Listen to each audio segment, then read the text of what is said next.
Les vraies voix Sud Radio, 17h-20h, Philippe David.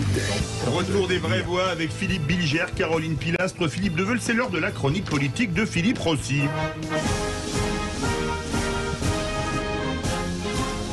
Bonsoir Philippe Rossi. Bonsoir. Vous mettez limite au garde à vous, là, vous avez le salut militaire. Manuel Bompard fâche la Macronie. Oui, le directeur de campagne de Jean-Luc Mélenchon fait le buzz depuis son passage dans le Grand Matin Sud Radio hier. Alors, petit rappel des faits, interrogé par Benjamin Glaise sur ce qu'a dit Emmanuel Macron, à savoir que rien ne l'obligeait à nommer Mélenchon Premier ministre. Voilà ce qu'a répondu Manuel Bompard. Quand il nous dit, de toute façon, Jean-Luc Mélenchon peut pas être Premier ministre parce que je le nommerai pas, bah si bonhomme, tu vas le nommer. Eh oui, bah si bonhomme, tu vas le nommer. Cette phrase fait le tour des médias depuis quelques heures. Bon, il parle quand même du chef de l'État. Comme disent les jeunes, il n'y a plus de respect. Une expression que n'ont pas digéré d'ailleurs les troupes de la Macronie, à commencer par Olivia Grégoire. Voilà ce qu'elle a dit, cher Manuel Bompard. C'est ce qu'elle écrit sur Twitter. Vous bafouez sans vergogne le respect républicain le plus élémentaire. Est-ce que la République, c'est toujours vous? Ironie donc de la porte-parole du gouvernement, qui fait évidemment référence à cette célèbre déclaration de Mélenchon. La République, c'est moi! Voilà. Autre réaction, celle de Christophe Castaner.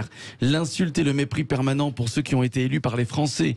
Les insoumis ne l'acceptent pas, ils ne l'accepteront jamais. Alors, c'est vrai que si la NUP remporte les législatives, il est de tradition républicaine que le chef de l'État nomme Premier ministre le chef de l'opposition, voilà, du parti de l'opposition qui est majoritaire à l'Assemblée.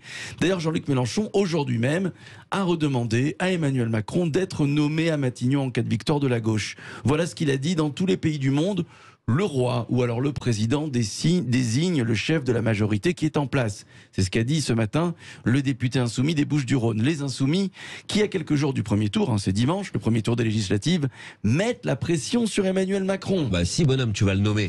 Alors, ne pas nommer Jean-Luc Mélenchon en cas de victoire de la gauche serait-il une faute politique, Philippe Bilger, selon vous? Alors, mon cher Philippe, je n'aurais pas dit ce qu'a dit Emmanuel Bompard du président de la République, mais il a répondu de manière très pertinente à Olivia Grégoire en lui disant le président a utilisé tout au long de son mandat un certain nombre de termes qui n'étaient pas non plus d'une grande élégance. Notamment, je l'emmerdais, absolument. Et moi, je crois que là, le président est en train de montrer à quel point il est absolument incongru dans une manière d'appréhender la République qu'il préside. Est-ce qu'il est nécessaire d'emblée de montrer une opposition que à la victoire de la NUPES, puisque paraît-il, il faut dire NUPES, oui. Est-ce que c'était vraiment le moment de donner la certitude aux citoyens qui ne respecteraient pas d'une certaine manière la règle du jeu? Ça m'inquiète. Très vite, Caroline Pilastre et Philippe Deveul. Alors, sur les propos de Bompard, écoutez, j'ai envie de vous dire, c'est de bonne guerre. Je trouve qu'il y a une vulgarité, une grossièreté en politique. C'est sûr qu'on n'est plus sous De Gaulle, sous Pompidou, sous Giscard, sous Mitterrand, sous Chirac, depuis Sarkozy, Hollande. Oui, mais voilà, pognon de dingue, Gaulois réfractaires, j'emmerde les Français non vaccinés. Donc, après tout, ils n'ont pas de leçon de morale, mais c'est assez pathétique. En quelques mots, Philippe Deveul. Le respect, ça se mérite. Le respect, ça se mérite. Et puis, Emmanuel Macron a désacralisé la fonction de présidentielle avec tous ces impairs et ces réflexions. On avait commencé avant, mon cher. Il y a un nivellement vers le bas.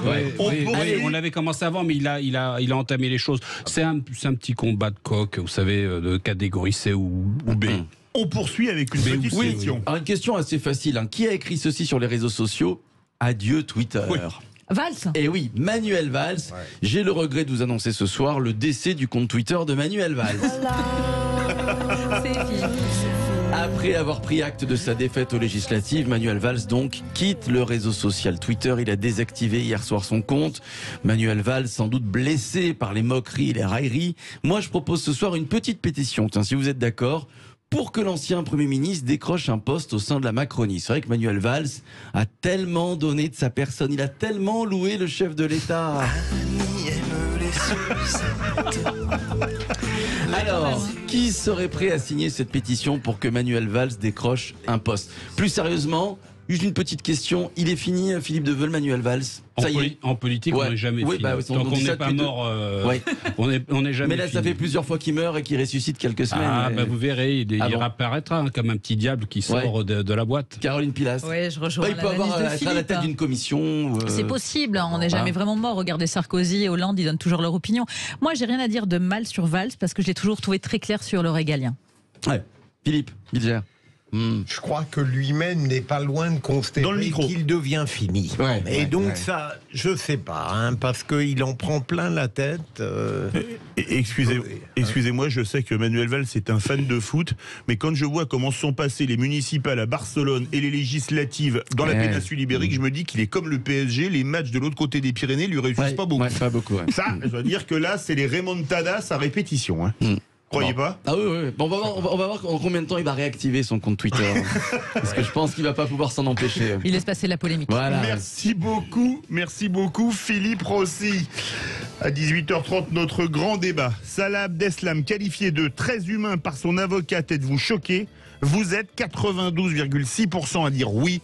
Vous voulez réagir? Le 0826 300 300 et les réseaux sociaux. On se retrouve tout de suite avec les vraies voix.